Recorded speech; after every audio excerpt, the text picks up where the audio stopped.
In this lesson, we will explore how you can develop emergency leadership skills and act with confidence when the alarm rings, and it's real. Promoting a safety culture includes funny safety posters in the background. We will now go through some of the more practical ways to promote safety culture. Real safety culture starts with a zero-tolerance policy for poor housekeeping. A clean ship is always impressive. Housekeeping extends to the stowage arrangements for tools and spares, not just for work but also if needed in emergencies.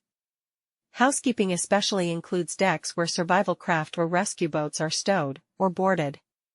These should be kept clear of obstructions that could interfere with the boarding and launching of the survival craft or rescue boat. And similarly, all firefighting hydrants and equipment should always be accessible. Promoting safety culture includes a procedure for and encouraging the reporting of defects by all crew members. Promoting safety culture includes a procedure for and encouraging the reporting of near misses by all crew members. Safety meetings are a cornerstone of maritime risk management. They provide a structured forum for crew members to discuss recent incidents, near misses, and lessons learned. Review safety procedures and company policies. Share concerns and suggestions regarding safety. Reinforce awareness of current hazards and safety regulations. Prepare for upcoming operations with specific risks, e.g. enclosed space entry, bunkering, dry docking. By encouraging open communication and participation, safety meetings enhance crew engagement and create a culture where safety is viewed as a shared responsibility. Shipowners are responsible for compiling and providing the training and instructions for maintenance of life-saving appliances manuals for their ships, and manufacturers of life-saving appliances are called upon to supply information and maintenance instructions for their products. The training manual may also be used as a framework and reference source for those personnel whose duty it is to give instructions to other members of the crew in the use of the ship's life-saving appliances and in survival at sea. In addition, it is intended as a reference source for all members of the crew, and a copy should be provided in each crew mess room and recreation room in order that there is ready access to the contents. The Code of Safe Working Practices is a comprehensive set of guidelines and best practices designed to ensure the safety and health of seafarers working on merchant vessels.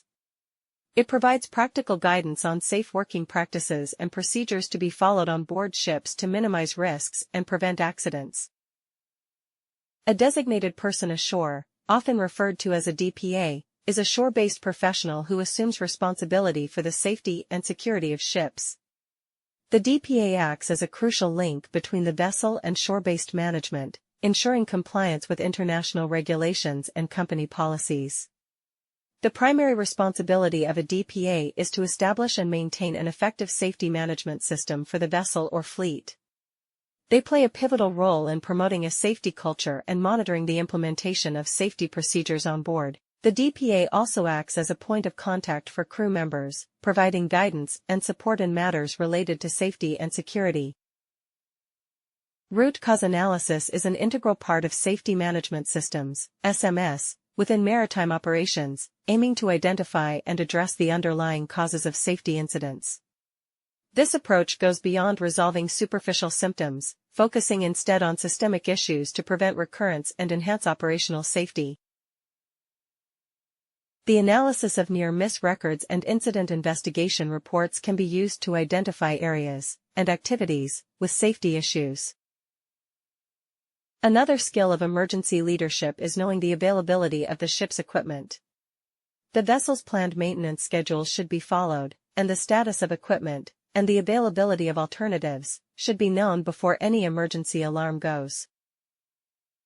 The unavailability of safety-critical equipment, like the survival craft davit, the fire detection system, fire pump, bilge pump, or even the bilge alarm, should put the ship out of service. Another emergency skill is knowing the layout of the vessel intimately, especially alternative routes to emergency stations. You should know the location of emergency response equipment, including the locations of fire doors and watertight doors. The emergency leader should know the piping and valve locations for the bilge and fire fighting systems. In an accident, where a ship's hull may be breached and the ship is flooded, the ship must have sufficient internal watertight subdivision to limit flooding progression, as well as sufficient residual buoyancy and stability to withstand environmental loads, and thus, avoid capsizing and sinking. Back in the day, there would be a big old sounding board, with all of the ship's tanks listed. Both engine and deck departments would record the soundings of their tanks on this board every morning. In the event of an incident like a grounding, we can quickly determine which tanks have more water than this morning. The company should ensure that the SMS operating on board the ship contains a clear statement emphasizing the master's authority. The company should establish in the SMS that the master has the overriding authority and the responsibility to make decisions with respect to safety and pollution prevention and to request the company's assistance as may be necessary. Emergency leadership also includes Rule 2 of the Collision Regulations.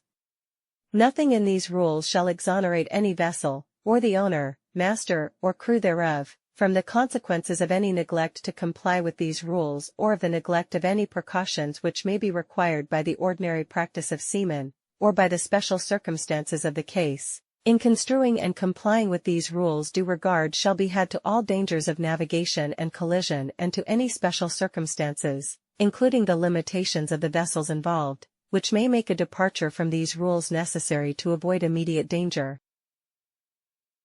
Under long-standing traditions of the sea and various provisions of international law, ship masters are obligated to assist others in distress at sea whenever they can safely do so.